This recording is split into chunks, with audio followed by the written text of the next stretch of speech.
What impact will holiday sales have on fourth quarter deal activity? Joining me is Colin Welch, president of Financo. So Colin, looking at the fourth quarter, what are expectations for holiday sales, particularly for apparel retailers?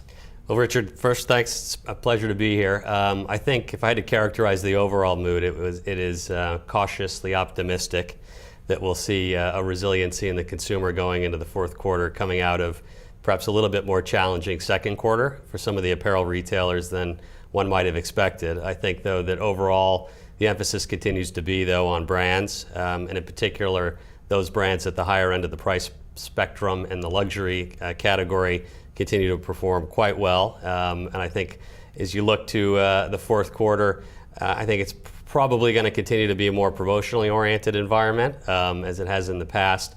But so far, I don't think anybody's throwing in the towel, and I think the outlook continues to be okay.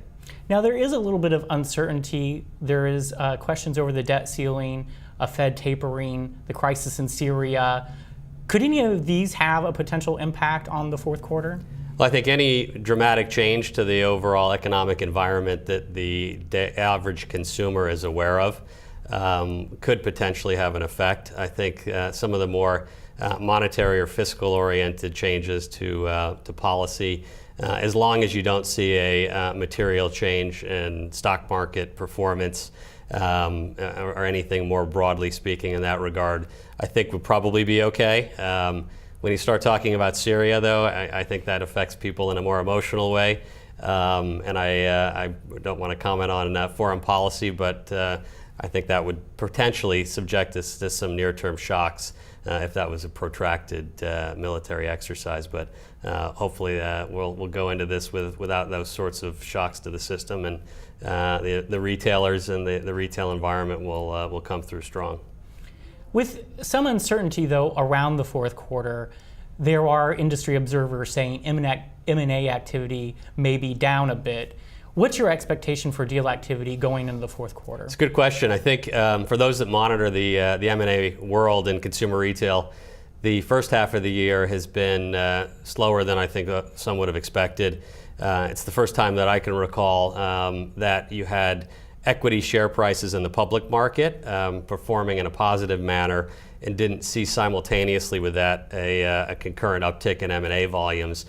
Usually they move hand in hand as companies become more confident about their share price performance. They have a currency if they were to use their stock in an acquisition that's valued at a higher multiple. So we tend to see there being a correlation between the two. In the first half of this year, that hasn't been the case. I think some speculated that had to do a lot with the environment in 2012, going into the election and people's expectations that you'd see a tax regime change. And as a result, if you were a seller, 2012 was the time to do it.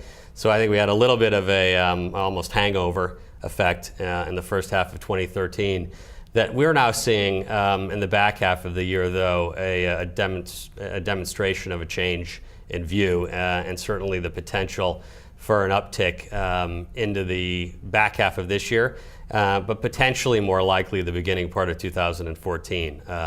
I think increasingly when you think about M&A in the retail sector, investors want to see how the fourth quarter has shaped up before they actually write their check. So you tend to have a bit of a log jam or a sort of block in the pipeline. But my expectation is that the second half will be better than the first. And if our pipeline's any indication that going into next year, the first half of next year should be better than the first half of 2013. Thank you for joining me. With pleasure. Thank you. And that was Colin Welch, president of Financo.